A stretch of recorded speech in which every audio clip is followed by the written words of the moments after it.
22 अप्रैल 2025।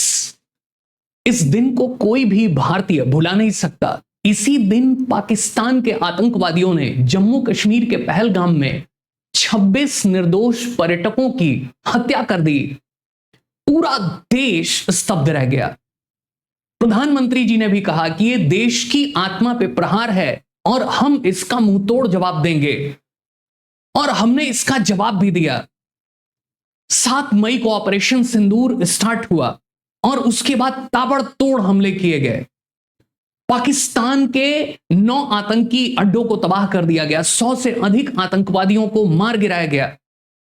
हमने उनके 11 मिलिट्री जो अड्डे थे वो नष्ट कर दिए, और कहीं ना कहीं भारतीय सेना के पराक्रम की वजह से पाकिस्तान बैकफुट पे आ गया था। आखिर वो चीन के द्वारा समर्थित हथियारों से कब तक लड़ सकता था?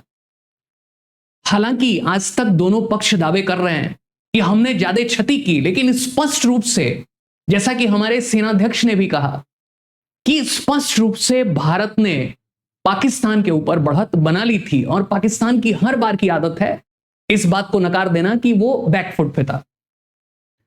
अब सवाल यह है कि हमारे सरकार ने भी यह कहा कि आज तक ऑपरेशन सिंदूर चल रहा है। प्रधानमंत्री जी का एक बड़ा ही ओजस्वी कथन है कि खून और पानी एक साथ नहीं बह सकते। अगर पाकिस्तानी नागरिकों, पाकिस्तानी यूट्यूबर्स, पाकिस्तानी बिजनेसमैन को प्रतिबंधित किया जा सकता है, अगर हम पाकिस्तान को इंटरनेशनली बाइकॉट करने के लिए इंटरनेशनल मिशंस भेज सकते हैं, और सरकार के कथनानुसार अगर आज तक ऑपरेशन सिंदूर चल रहा है, तो इसी बीच में कौन सी ऐसी इमरजेंसी आ पड़ी है कि सरकार ने बीसीसीआई को यह अनुमति दे दी कि वह पाकिस्तान के साथ एशिया कप में दुबई में क्रिकेट खेले? क्या इसका मतलब हम मान ले कि सरकार एक और यह कह रही है कि पाकिस्तान के साथ ऑपरेशन सिंदूर जारी है, लेकिन उससे क्रिकेट को अलग रखते हैं? क्या हम मान ले कि एक और बैकडोर से बातचीत के भी चैनल खुले रखे जा रहे हैं? क्या हम मान ले कि क्रिकेट खेलने से भारत पाकिस्तान के संबंध बहुत बेहतर हो जाएंगे? या हम मान ले इन 5 महीनों में कि पहलगाम आतंकी हमले में जो पाकिस्तान का नैरेटिव है कि उसका कोई हाथ नहीं है और वो जांच के लिए तैयार है, तो क्या हम उसकी नैरेटिव को एक्सेप्ट करने की कोशिश कर रहे हैं? सरकार का यह कहना कि अंतर्राष्ट्रीय जो स्पोर्ट्स संगठन है उसके आदेशों की हम अवहेलना नहीं कर सकते, यह एक तरीके का मजाक है, या तो हमने पैसे को अधिक वरीयता दे दी है, क्योंकि आज की दुनिया में पैसा ही देशभक्ति है, पैसा ही राष्ट्रवाद है, और आम जनता के लिए एक अफीम है राष्ट्रवाद और यह देशभक्ति, जो समय समय पर राजनेता हमें चटा देते हैं और हम उस नशे में आ जाते हैं। तो उसका बटन कभी ऑन कर दिया जाता है जब जरूरत लगती है, और उसका बटन ऑफ कर दिया जाता है जब जरूरत नहीं लगती है। सबसे अधिक इसकी जरूरत वोटिंग के समय होती है। तो ऐसी कौन सी इमरजेंसी थी? इसके पीछे क्या पैसे का गणित है? क्या वास्तव में सरकार का कंट्रोल नहीं है? क्या बीसीसीआई इतनी कमजोर है कि वो आईसीसी को कंट्रोल नहीं कर सकती? इस सब मामले की पड़ताल करेंगे इस सेशन में। नमस्कार, मेरा नाम है आनंद प्रकाश, बहुत बहुत स्वागत है आपका इस सेशन में। एक एक करके बात करते हैं। सबसे पहली बात तो यह है कि वास्तव में भारत पाकिस्तान का मैच इंटरनेशनल क्रिकेट काउंसिल के लिए एक बुनंजा है। अब यह मान के चलिए कि इनका जो मीडिया राइट्स है वो खाली खाली भारत के समूह उसको खरीदते हैं आईसीसी से, जो प्रसारण अधिकार होते हैं, और उसमें 95% हिस्सेदारी भारतीय ग्रुप्स की होती है। हालांकि उसमें इंटरनेशनल कंपनीज भी हैं जो भारत में काम कर रही हैं, जैसे डिज्नी हॉटस्टार। अब इसने $3 बिलियन देके आईसीसी से ये प्रसारण अधिकार खरीदे हैं, और इसमें 70% व्यूवरशिप पूरे क्रिकेट दुनिया की भारत से आती है। ये समझिए कि भारत पाकिस्तान का जब मैच होता है तो व्यूवरशिप एकदम हाईएस्ट पे चली जाती है। 2011 का जो ये वर्ल्ड कप का मैच है, इसकी हाईएस्ट व्यूवरशिप थी सेमीफाइनल की, जिसमें भारत ने पाकिस्तान को हराया था। 49 करोड़ लोग इसे देख रहे थे। 1 सेकंड की जो प्रसारण होती है उसकी एड की कीमत होती है 4 लाख रुपए। एक बहुत बड़ा रेवेन्यू मॉडल काम कर रहा है। तो इन मैचों से आईसीसी सबसे अधिक कमाती है। पाकिस्तान क्रिकेट बोर्ड कमाता है, बीसीसीआई कमाती है। और आम जनता के लिए यह देशभक्ति का मसला होता है कि हम इसी बहाने पाकिस्तान से बदला लेने की सोचते हैं और हराने के बाद पूरे देश में जश्न का माहौल होता है, उसमें हम लोग भी सहभागी रहे हैं। लेकिन अभी मसला दूसरा है, अभी युद्ध के हालात अभी अभी निपटे हैं। जिस तरीके से ऑपरेशन सिंदूर के दौरान घटनाएं हुई, तो सवाल यह उठ रहा है कि इसको क्यों नहीं बाइकआउट किया जा सकता था। अगर पाकिस्तान की टीम भारत आने से मना कर सकती है हॉकी एशिया कप में, तो हम क्यों नहीं कर सकते? यह बड़ा सवाल है। क्या इसके पहले हमने चैंपियंस ट्रॉफी में मना नहीं किया था कि हम पाकिस्तान में नहीं जाएंगे? तो पाकिस्तान ही उसको स्पॉन्सर कर रहा था, लेकिन पूरा मैच ही पाकिस्तान के बाहर हुआ और लगभग 750 करोड़ का पीसीबी को नुकसान लगा, पाकिस्तानी क्रिकेट बोर्ड को। तो इसमें कौन सी मुश्किल थी ऐसी? पाकिस्तान क्रिकेट बोर्ड सीधे सीधे लाभार्थी बनेगा भारत पाकिस्तान मैच का, क्योंकि बीसीसीआई तो सबसे धनी क्रिकेट बॉडी है। और आज की डेट में अगर बीसीसीआई की आप रेवेन्यू के मॉडल को देखिए तो हर साल वो बढ़ती जा रही है। मैं एक खाली उदाहरण दूंगा जो बीसीसीआई अपने टैक्स इंफॉर्मेशन में देती है। हालांकि बीसीसीआई एक टैक्स देने वाली संस्था है नहीं। सरकार ने कहा है कि अब जो आईपीएल देखेंगे लोग वो 40% जीएसटी देंगे, लेकिन मजे की बात है कि बीसीसीआई जो आईपीएल को ऑर्गेनाइज कराती है वो टैक्स फ्री संस्था है। उन्होंने ये बात लिख रखी है अपने दस्तावेजों में कि वो एक चैरिटेबल ऑर्गेनाइजेशन है जो भारत में क्रिकेट के प्रचार प्रसार विकास के लिए काम करते हैं, इसलिए उनकी कोई देनदारी नहीं है। इनकम टैक्स की धारा 12 कैपिटल ए के अंतर्गत उनको पूरा टैक्स फ्री कर दिया गया है। खाली वो टिकटों की बिक्री या अन्य मामलों में जीएसटी देते रहे हैं और इससे 6000 करोड़ का सरकार को सीधे सीधे नुकसान है, जिसको हम क्या कर सकते थे, टैक्स लेके, और उससे हम यूनिवर्सिटी बना सकते थे, अन्य विकास के काम कर सकते थे, रिसर्च पे खर्च कर सकते थे, लेकिन हमने नहीं किया।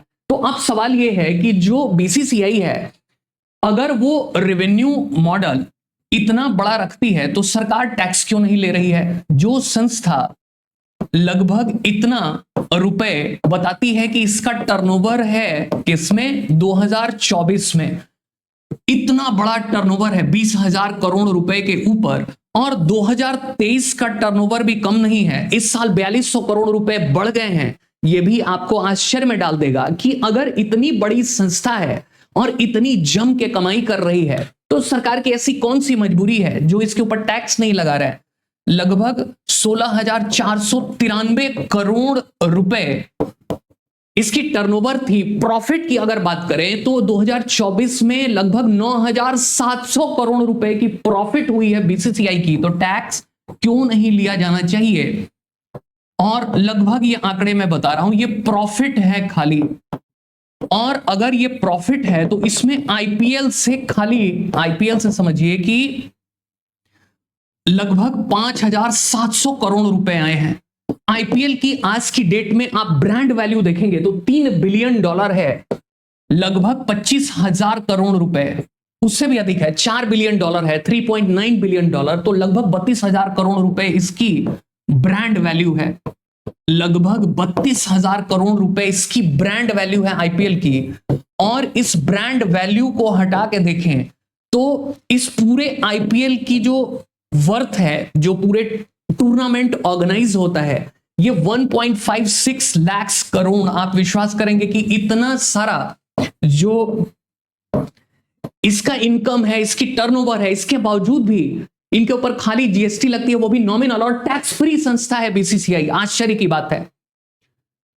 और बीसीसीआई एक ऐसी संस्था है जो आईसीसी के मॉडल में बहुत बड़ा एक तरीके से कंट्रीब्यूशन करती है। इंटरनेशनल क्रिकेट काउंसिल 1909 में बना था, और ये एक तरीके से समझिए कि कॉलोनियल एक खेल है, औपनिवेशिक खेल है। अंग्रेज लोग खेला करते थे, उनके बड़े बड़े अधिकारी, राजे महाराजे खेला करते थे। भारत में भी शुरुआती चरण में यही स्थिति थी। और आईसीसी जब बनी थी तो इसका नाम था इंपीरियल क्रिकेट कॉन्फ्रेंस। ये 1909 में इसका नाम था इंपीरियल क्रिकेट कॉन्फ्रेंस। 1965 तक आते आते लोगों ने कहा कि इसके नाम के आगे इंटरनेशनल लगाओ, तो इसका नाम हो गया इंटरनेशनल क्रिकेट कॉन्फ्रेंस। और इंटरनेशनल जो क्रिकेट कॉन्फ्रेंस थी इसमें एक खास बात यह थी, इंटरनेशनल क्रिकेट कॉन्फ्रेंस में खास बात यह थी कि अब ये इंटरनेशनली रिकॉग्नाइज हो गया और 1989 में इसका नाम बदल के इंटरनेशनल क्रिकेट काउंसिल कर दिया गया। अब ये कॉन्फ्रेंस की जगह काउंसिल हो गया। तो जो आज का रूप दिखता है इंटरनेशनल क्रिकेट काउंसिल, ये 1989 में बना है। 1987 में एक वर्ल्ड कप भी हुआ था, भारत पाकिस्तान ने इसको ऑर्गेनाइज कराया था। और इंटरनेशनल क्रिकेट काउंसिल में एक बहुत बड़ी बॉडी है। आपको जान के आश्चर्य होगा कि इसमें 108 मेंबर हैं। आप आश्चर्य में पड़ जाएंगे कि ये तो यूनाइटेड नेशंस की तर्ज पे चल रहा है, 193 देशों के तर्ज पे चल रहा है। 2 मेंबर को अभी रिकॉग्नाइज भी नहीं किया गया है यूनाइटेड नेशंस में। तो जैसे अब यहां पे 108 मेंबर कौन से हैं, तो 96 मेंबर्स तो नॉन क्रिकेटिंग, मतलब वो टेस्ट क्रिकेट नहीं खेल सकते हैं, वो अन्य जो कंपटीशन होते हैं वो खेल सकते हैं क्वालिफाइंग राउंड के। और बाकी जो बच गए 12 देश वो टेस्ट प्लेइंग नेशंस हैं, बड़े देश हैं। तो ये बहुत बड़ी बॉडी है जिसका हजारों करोड़ रुपए का टर्नओवर है। और ये सारा मसला मैं इसलिए समझा रहा हूं कि ये देशभक्ति, ये जो राष्ट्रवाद की बातें होती हैं, पॉलिटिकल लीडर्स खाली हमें बेवकूफ बनाते हैं। अगर वास्तव की देशभक्ति होती तो हमारे 13 जवान शहीद हुए, हमारे 26 लोग शहीद हुए, और वास्तव में ये देश के ऊपर हमला था, तो ऐसी कौन सी आफत आ पड़ी है कि भारत खेलने के लिए बाध्य है? क्या इसके पहले भारत ने कभी किसी टूर्नामेंट से मना नहीं किया है या किसी देश ने मना नहीं किया है? क्या यह देश के साथ गद्दारी नहीं है? कोरे भाषण खाली वोट के लिए दिए जाते हैं, लेकिन जब एक्चुअल में बातें आती हैं तो भ्रमित कर दिया जाता है। मैं कुछ आंकड़ों से इसलिए आपको बता रहा हूं कि यह सारा पैसे का खेल है। पैसा ही भगवान है, पैसा ही राष्ट्रभक्ति है, पैसा ही देशभक्ति है आज के जमाने में नेताओं के लिए। और ये कोई आज की टेंडेंसी नहीं है। मैं पहले की भी बात बताऊंगा आपको कि सभी खेल संस्थाओं में नेता घुस के बैठे हुए हैं और वो कब्जा कर लिया है सभी बॉडीज के ऊपर। इसीलिए हमारी जो खेलों में हमारी जो स्थिति है, ओलंपिक स्थिति देखिए, दुर्दशा की स्थिति है। कांग्रेस के समय में एक केपीएस गिल थे जो आईपीएस अधिकारी थे, 14 साल तक इंडियन हॉकी फेडरेशन के वो चेयरमैन बने रहे। और मजे की बात देखिए कि इसके बावजूद 14 साल के बावजूद भी उनके ऊपर भारी करप्शन के आरोप लगे, और इस आरोप के बाद भी उनको हटाया नहीं गया। बाद में जो हॉकी काउंसिल है उसको भंग कर दिया गया। तो ये स्थिति हो गई। इसके बाद आप देखिए बृजभूषण शरण सिंह, ये 2013 में ही, अभी तो उस समय कांग्रेस की सरकार थी, ये रेसलिंग फेडरेशन ऑफ इंडिया के अध्यक्ष बन जाते हैं और एक तरीके से कब्जा करने की कोशिश करते हैं। और बाद में इनके ऊपर कई तरीके के आरोप पहलवानों ने लगाए, महिला पहलवानों ने, और बाद में इनको रिजाइन देना पड़ा। ये समाजवादी पार्टी से लेके इन्होंने बीजेपी तक का सफर तय किया और ये भी पैर जमा के बैठे हुए थे। इसके पहले एक कांग्रेस के लीडर थे, बाद में वो एनसीपी में आ गए, प्रफुल्ल पटेल। वो भी फुटबॉल फेडरेशन ऑफ इंडिया के चेयरमैन बने रहे 14 साल तक। इसके पहले वो उड्डयन मंत्री थे। वो उनकी कंपनी जो है तंबाकू की कंपनी है, सिगरेट बीड़ी बनाती है, बीड़ी और तंबाकू इस तरीके का बिजनेस है। वो फुटबॉल फेडरेशन में क्या कर रहे थे? इसके बाद आप देखिए कि शरद पवार, वो भी कांग्रेस में थे, बाद में वो सोनिया गांधी जी के विदेशी मूल के मुद्दे पे वो अलग पार्टी बना गए, एनसीपी, और वो भी लंबे समय तक बीसीसीआई के प्रेसिडेंट बने रहे और क्रिकेट बॉडीज को कंट्रोल करते रहे। महाराष्ट्र क्रिकेट एसोसिएशन के सदस्य बने रहे। ज्योतिरादित्य सिंधिया मध्य प्रदेश में बैठे रहे। बिहार क्रिकेट एसोसिएशन के अध्यक्ष लालू यादव बने रहे। क्या तमाशा है! जिन नेताओं ने कभी क्रिकेट खेली नहीं, ना उसमें रुचि है, तो वो आखिर इन खेल संस्थाओं पे क्यों कब्जा जमाने की कोशिश कर रहे हैं? ऐसे ही आप देखिए कि जो महाआर्यमान सिंधिया हैं, मध्य प्रदेश क्रिकेट एसोसिएशन में वो आ गए अध्यक्ष बन के। तो ये चल क्या रहा है मसला कि सभी नेता या उससे जुड़े हुए लोग क्यों इन संघों में आ रहे हैं? इसका मतलब यह है कि यह पैसे का खेल है, यह पावर को बढ़ाने का खेल है, अनअकाउंटेड वेल्थ जनरेशन का माध्यम है। कोई रिस्पॉन्सिबिलिटी नहीं है, खाली मजे मजे हैं।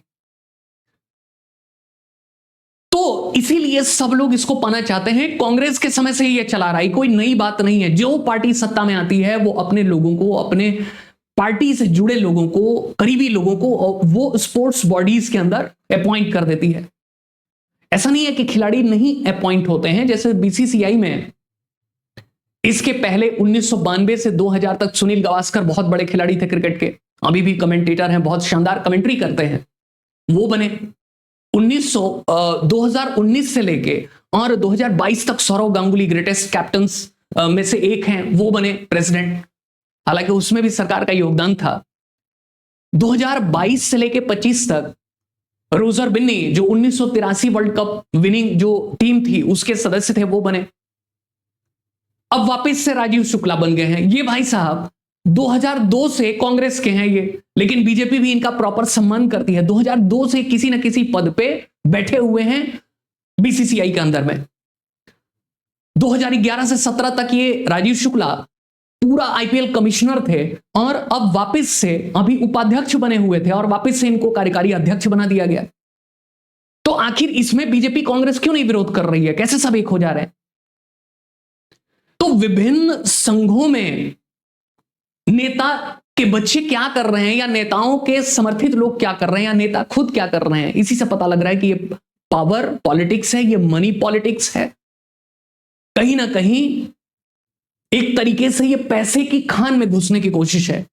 तो इसलिए मैं ये डायनामिक समझा रहा हूं कि लोग विरोध कर रहे हैं कि इसको कैंसिल कर दो, और ये कैंसिल इसलिए नहीं करेगी सरकार क्योंकि ये पैसे की खान है। अभी अभी 2024 से 2027 तक का रेवेन्यू डिस्ट्रीब्यूशन मॉडल आईसीसी ने बनाया है, इंटरनेशनल क्रिकेट काउंसिल ने, और इस रेवेन्यू डिस्ट्रीब्यूशन मॉडल में कहा गया है कि भारत को अब जो शेयर मिलता था 24%, अब वो 39% मिलेगा। पहले कितना था इंडिया को शेयर? वो 24% से इंक्रीज कर दिया गया है, ये इंक्रीज हो गया है। अब 38.5% जितना भी कमाएगी आईसीसी वो बीसीसीआई को मिलेगा। पाकिस्तान को लगभग 5.5% रेवेन्यू आईसीसी जो कमाती है उसको मिलता है। आईसीसी की सबसे बड़ी कमाई भारत पाकिस्तान के मैच से है। तो अब इसका मतलब यह है कि जो दुबई में मैच होगा, इससे जो पैसा आएगा वो पाकिस्तान तक भी जाएगा। और पीसीबी की भी मैं हालत बता दे रहा हूं, तो पाकिस्तान यहां से लगभग मान के चलिए कि इंडिया अगर $240 मिलियन यहां से रेवेन्यू शेयरिंग में पाएगा, लगभग 2000 करोड़ रुपए पर ईयर, क्योंकि कमाई भी भारत से ही हो रही है, तो पाकिस्तान को $34 मिलियन हर साल मिलेंगे। मतलब कि यहां से 250 करोड़ रुपए के आसपास हर साल पाकिस्तान पाएगा। अभी तक जो 17 मिलियन पाता था आज। और मैं एक और बात बता रहा हूं कि अगर भारत चाहता तो क्या पाकिस्तान को डबल मिल पाता? $17 मिलियन से $34 मिलियन कैसे हो गया? आईसीसी ने अप्रूव किया 2023 में। देखिए कितना धूर्तता हमारे साथ नेता करते हैं, कितना धोखा करते हैं, अंदर कुछ करते हैं, बाहर कुछ करते हैं। मैं खाली भावनात्मक बात नहीं कर रहा हूं, मैं तकनीकी बात कर रहा हूं। डरबन में एक मीटिंग हुई आईसीसी की और ये 2023 में हुई। इसमें यूनानिमसली, सर्वसहमति से यह फैसला लिया गया ये रेवेन्यू मॉडल पे। इस रेवेन्यू मॉडल में अगर भारत चाहता तो इस बात का विरोध कर सकता था क्या कि पाकिस्तान को क्यों डबल किया जा रहा है इसकी रेवेन्यू शेयरिंग। एक तरफ तो हम कहते हैं कि पाकिस्तान का हम बाइकआउट करने की कोशिश करेंगे, फाइनेंशियल एक्शन टास्क फोर्स में इसको आतंकवादी देश घोषित करा देंगे, हालांकि कुछ हो नहीं रहा है, बल्कि 2022 में तो बाहर आ गया। यूनाइटेड नेशंस की काउंटर टेररिज्म कमेटी का अध्यक्ष हो गया। तालिबान एक्शन कमेटी में भी वो मुख्य भूमिका में आ गया। अब सुनने में आ रहा है कि पाकिस्तान का दावा है कि संघाई कोऑपरेशन ऑर्गेनाइजेशन की जो अभी अभी बैठक हुई जिसमें मोदी जी गए थे, वो एससीओ में भी काउंटर टेररिज्म का अध्यक्ष बना दिया गया है। ये पाकिस्तान का दावा है, पता नहीं कितना सही कितना गलत, लेकिन ये हालत है। तो क्या भारत ये फंडिंग काटने का काम कर रहा है कि बढ़ाने का काम कर रहा है?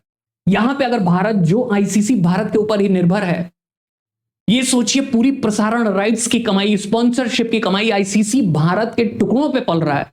और अब तो जय शाह भी चेयरमैन है आईसीसी के, 2030 तक रहेंगे।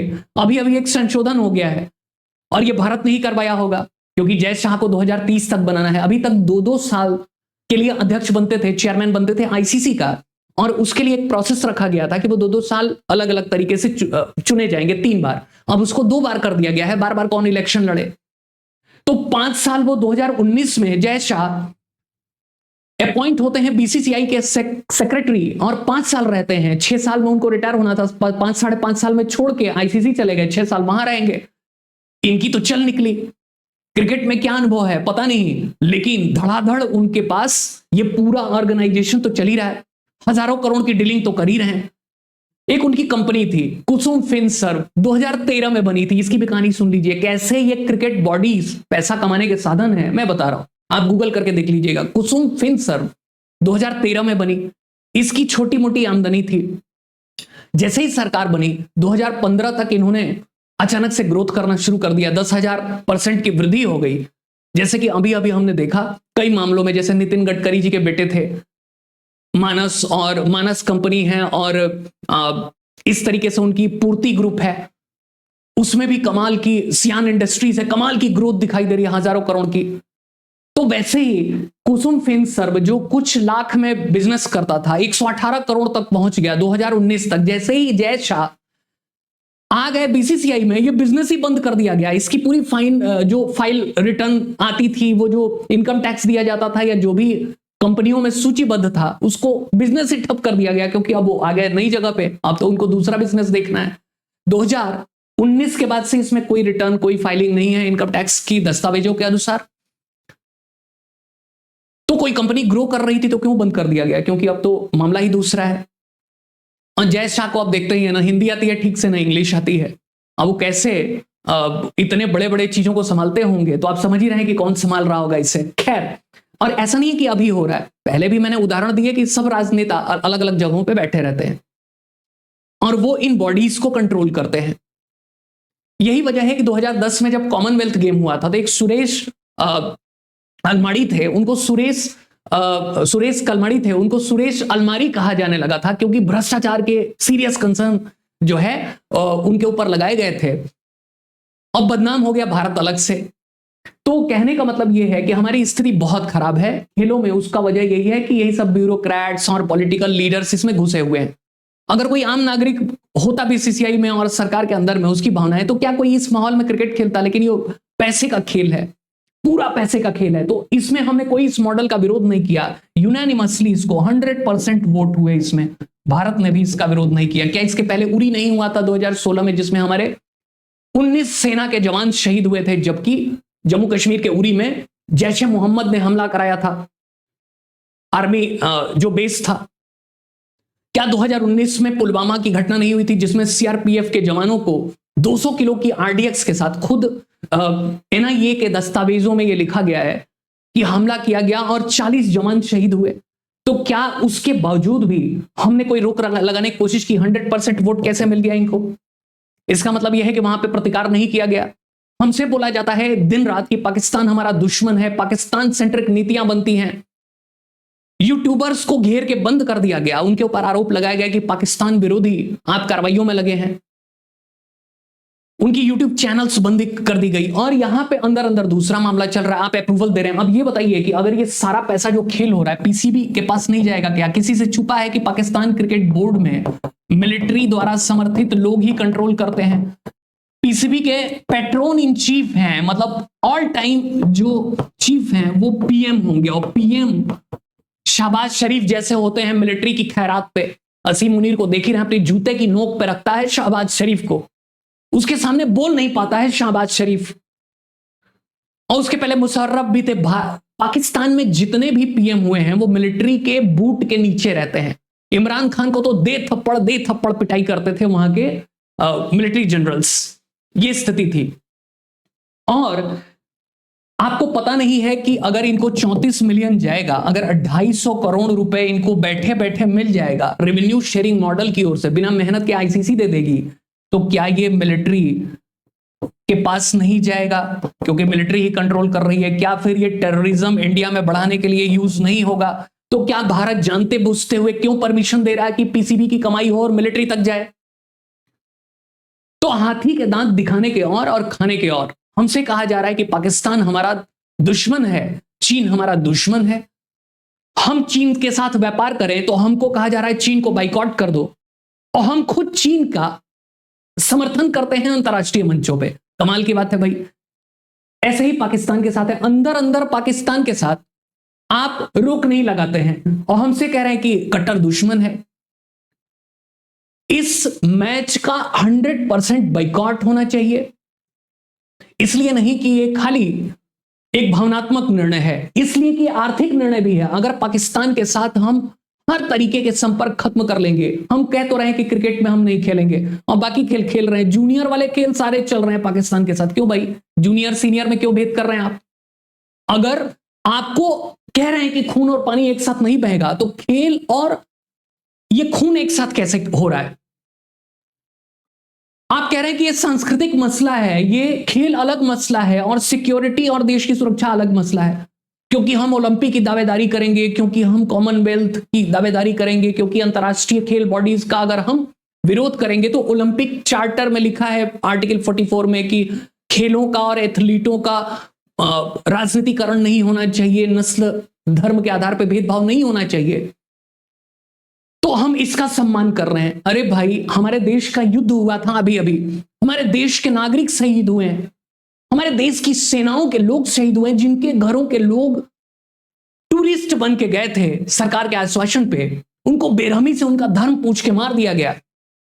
वो लोग कितने निराश हैं, जिन लोगों के घरों के लोग सीमाओं पे तैनात हैं, जो हमारी 30 लाख सेनाओं के जवान हैं, उनका मोरल कितना डाउन होगा कि जिससे हम युद्ध लड़ते हैं और अभी अभी लड़ाई की है, उसके साथ हम मैच खेलने जा रहे हैं और कॉन्फिडेंस बिल्डिंग मेजर्स बढ़ा रहे हैं।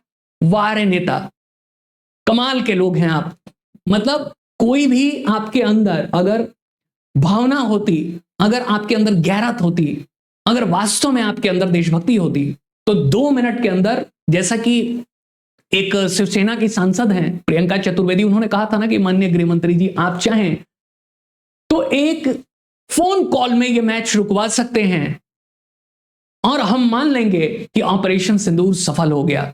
तो बिल्कुल बात सही है, एक फोन कॉल में आईसीसी भारत के कदमों में झुक जाएगी। आईसीसी जैसी 2 कौड़ी की संस्थाएं जो भारत के लोगों और भारत की संस्थाओं के ऊपर बेस्ड हैं, उसकी इतनी हिम्मत है क्या कि वो हमें इनकार कर दे? और इसमें ओलंपिक कमेटी कहां से आ गई? ओलंपिक तो भाव ही नहीं देता क्रिकेट को, मिमियाते रहते हैं कि इसको सम्मिलित कर लो। तो ये खाली पैसे का खेल है, पैसे का पूरा बाजार है, हजारों करोड़ का ये पैसा उड़ रहा है, जिसको सब लोग पकड़ने की कोशिश कर रहे हैं। ये मैच जिस पिच पे खेला जा रहा है वो शहीदों के लहू से सिंचित है। इसमें बीसीसीआई जीतेगी, इसमें पाकिस्तान क्रिकेट बोर्ड जीतेगा, इसमें इंटरनेशनल क्रिकेट काउंसिल जीतेगी, इसमें आईसीसी के चेयरमैन जय शाह जीतेंगे। इसमें हारेगा कौन? भारत की आम जनता, जो आज भी इस सदमे में है कि कैसे पहलगाम में आतंकी हमला हुआ और आज तक मुख्य आरोपी नहीं पता चले। हालांकि हमारी सेनाओं ने और सरकार ने बदला तो लिया, लेकिन वो 4 लोग, कहा तो गया कि उनको ऑपरेशन महादेव में मार गिराया गया है, लेकिन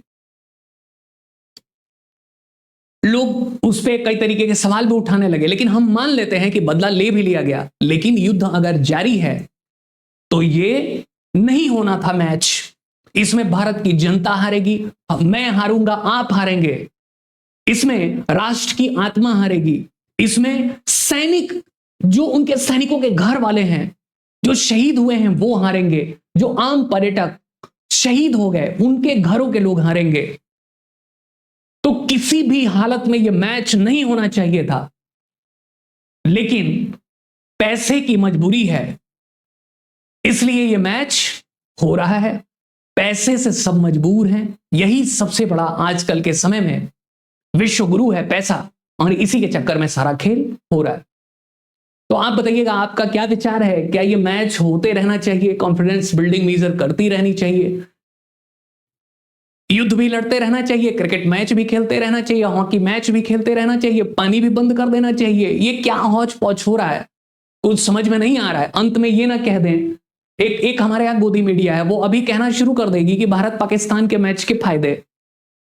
मुझे तो कभी कभी डर लगता है, और ये सोच के आजादी के समय अगर ये गोदी मीडिया होती तो फिर हमें गुलाम होने के फायदे गिना गिना के ब्रेन वॉश कर देते हैं और गुलाम होने को ही राष्ट्रभक्ति देशभक्ति सिद्ध कर देते, तो अंग्रेज आज तक बने होते। तो यही स्थिति है। एक हमारे अर्णव गोस्वामी हैं, चीखते रहते हैं India wants to know, Bharat जानना चाहता है। तो वो सवाल पूछ रहे थे कि सौरव गांगुली कहां है, बताएं कि ये मैच क्यों हो रहा है। सचिन तेंदुलकर बताएं कि मैच क्यों हो रहा है। हमारे जो पुराने खिलाड़ी हैं रिटायर्ड, उन्होंने पाकिस्तान के खिलाफ खेलने से इनकार कर दिया इंग्लैंड में। तो ये मुख्य टीम क्यों खेल रही है, ये बड़ा आश्चर्य है। पाकिस्तान में जिसने शादी कर ली है, जो फोन पे बात कर रहा है, वो जब संदिग्ध हो जा रहा है, तो ये मैच खेल के हम कौन सा राष्ट्रभक्ति का काम कर रहे हैं। तो ये दोमुहापना हमारे राष्ट्र का चरित्र बनता जा रहा है, खास करके नेताजी लोगों का। और इस पे केवल जनता ही लगाम लगा सकती है। हाल फिलहाल में हमारे पड़ोसी देशों में जो घटनाएं हुई हैं, श्रीलंका, बांग्लादेश और हालिया में नेपाल, जिस तरीके से आपने देखा होगा कि कैसे नेताओं को, मंत्रियों को भागना पड़ गया देश छोड़ के। हालांकि ये ठीक नहीं था राष्ट्र की संपत्ति को नुकसान करना, क्योंकि उन्हीं का नुकसान होगा, लेकिन जिस तरीके से करप्शन, बेलगाम राजनीति, नेपो किड्स का जलवा, जो नेताओं के बच्चे हैं उनका जलवा बिखरता जा रहा था, उसी का परिणाम हुआ कि लोगों के घर में आग लगा दी गई।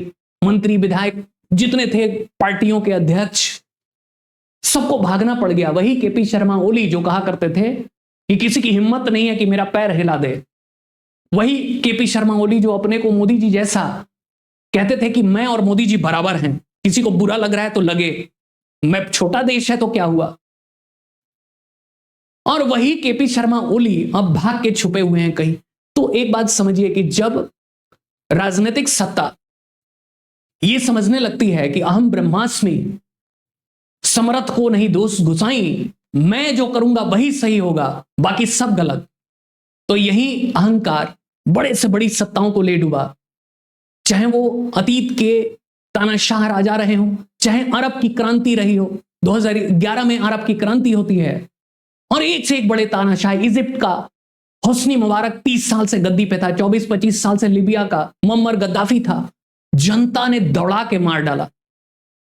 तो इसलिए हमें यह ध्यान रखना चाहिए कि जनता के सेंटिमेंट्स का ख्याल रखें।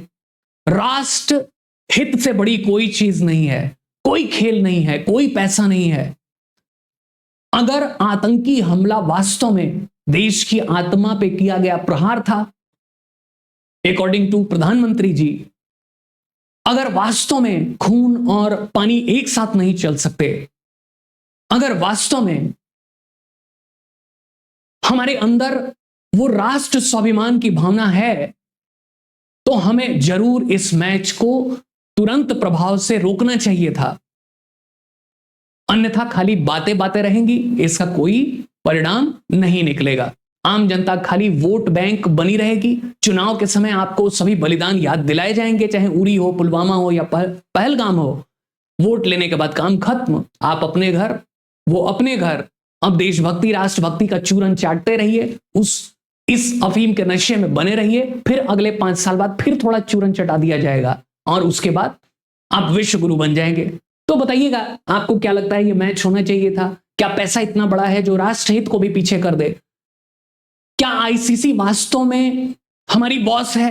क्या वास्तव में हमने ओलंपिक नियमों के चलते ये किया है? आप बताइएगा जरूर।